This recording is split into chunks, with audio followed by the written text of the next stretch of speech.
Like the Greymanes at the start of its story, things didn't go too well for Crimson Desert at the time of its launch. The game had its problems, but the rapid response from the developer helped alleviate fears that it was going to fade away into the background as other titles came around to pull away its player base. It's been around 3 weeks since then, and Pywel is now an entirely different beast altogether, and it looks like the studio is just getting started. The first 2 patches for the game were noteworthy for a long list of players' requested changes that showcased a willingness to engage with the ones that mattered the most to any great game: the people playing it. And now, the new developer update from the studio has taken things up a notch, catapulting Crimson Desert to a game that's more than just a redemption story, both in Pywel and the real world, instead of a half-hearted content update that it could have easily fallen prey to. But what makes its upcoming changes to life in Pywel so meaningful?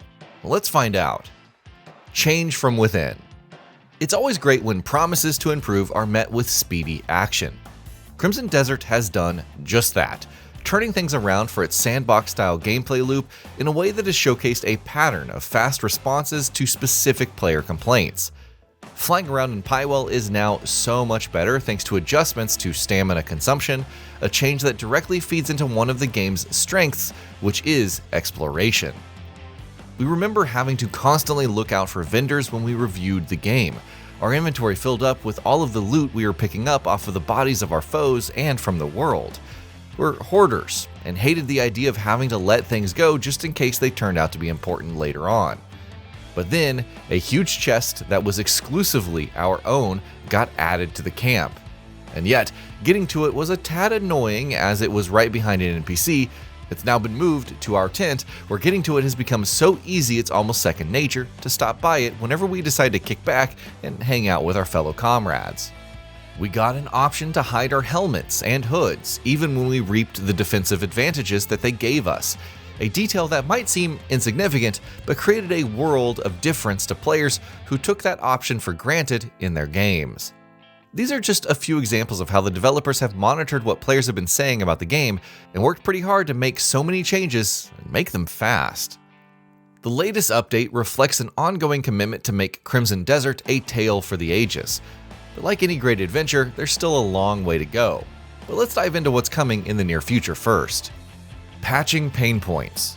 One of the biggest issues that is currently plaguing Crimson Desert was that Pywel could get pretty quiet once you spend enough time liberating areas from the influence of hostile factions. There are only so many armies to take on, and formidable opponents to defeat after all.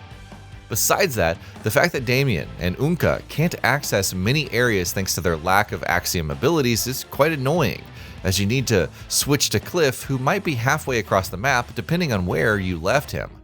Well, those issues are now going to become strengths for the game once the planned rollout of fixes is complete, along with a host of other changes that can make Pywel a place you keep coming back to for more. Boss rematches and re-blockading. It's odd that the factions you repel take the loss as quietly as they currently do in Pywel. Having them attempt to reassert control in such areas not only makes sense from a narrative standpoint, but is a great way to improve replayability. It also kind of addresses issues around Damien and Unka's skill trees, as it could get easier to farm out artifacts for their upgrades, while also allowing for testing new builds.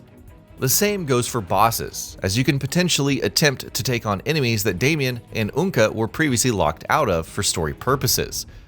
Although giving the two of them a greater role in the story might be too much of a challenge, these 2 changes could make playing them a whole lot better. That's going to work very well with another upcoming change. Damien and Unka getting Axiom Skills. This is a big one, as it could help making exploring and engaging with Pywel as either of these characters a whole lot better. It's probably going to help mitigate the frustration surrounding how Cliff became the focal point of the story, despite the fact that his comrades were always presented as equally playable characters. Well, this is going to work very well with returning invasions and boss rematches to make playing them as viable as an option as it can be. Multiple difficulty settings. This helps Crimson Desert become immediately more accessible to a wider audience, who may not have appreciated its one-size-fits-all approach that it took to combat. This is a change that showcases flexibility from the team. and one that could very well make the game one that those looking for more out of its combat system would greatly appreciate. Hiding shields and weapons on your back. Although this one's merely cosmetics, it's still something that a lot of players have been complaining about.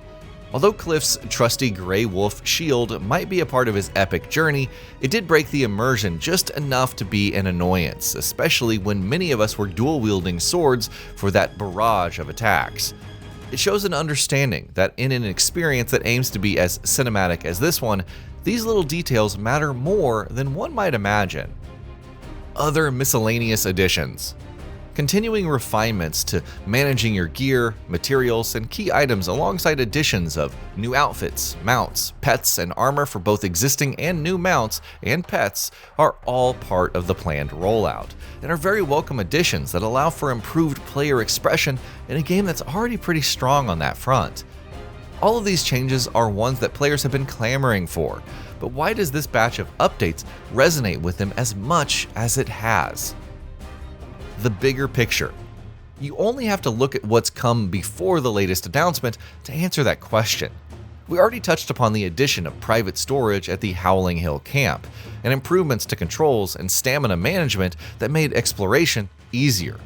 But equally important are the quality of life changes, such as improved health restoration from food, improved puzzle clarity, the ability to store multiple selected items with ease, reduced fast travel and revival loading times, new summonable mounts, the expansion of private storage, and of course, the option to choose movement controls, among other fixes. When the latest planned changes are held up against the ones that were introduced so swiftly and efficiently before, they're a showcase of a team that has earned credibility, snatching a victory from the jaws of defeat that seemed imminent in the game's early days. It's impressive that these changes were all backed up by statements from the developer that took accountability for player complaints, and how its assertion that it's monitoring community feedback is directly backed up by practical action that stood out in terms of both its quality and its quantity. They're all important parts of Crimson Desert's future, as they directly improve its replayability, its accessibility, how flexible it is to different preferences from its players, and of course the goodwill that the developers earned with each passing week. That last part is why we believe this one's a benchmark in how a studio should respond to player backlash, and act on addressing it with grace and intelligence.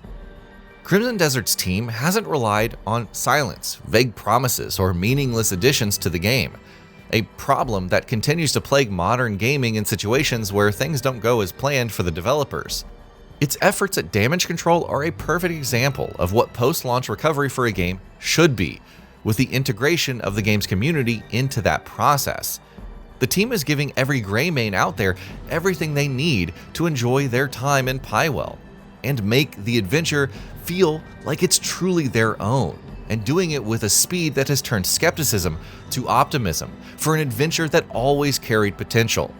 Like Cliff's ability to inspire the best in his fellow comrades, Crimson Desert can, and perhaps should, be what other titles that struggle with teething troubles should look to for inspiration in the future. Its ambition and scope are bolstered by a recovery effort that is as epic as all of what Pywel is able to throw at those who try to uncover everything it hides so well. And on that note, we take our leave, as there's a very interesting ruin in the distance, and we must answer its call as we wait for things to change for the better yet again. And that'll be about it for this one. If you guys like what we're doing at Gaming Vault, please consider subscribing to our channel, and I'll see you guys on the next video.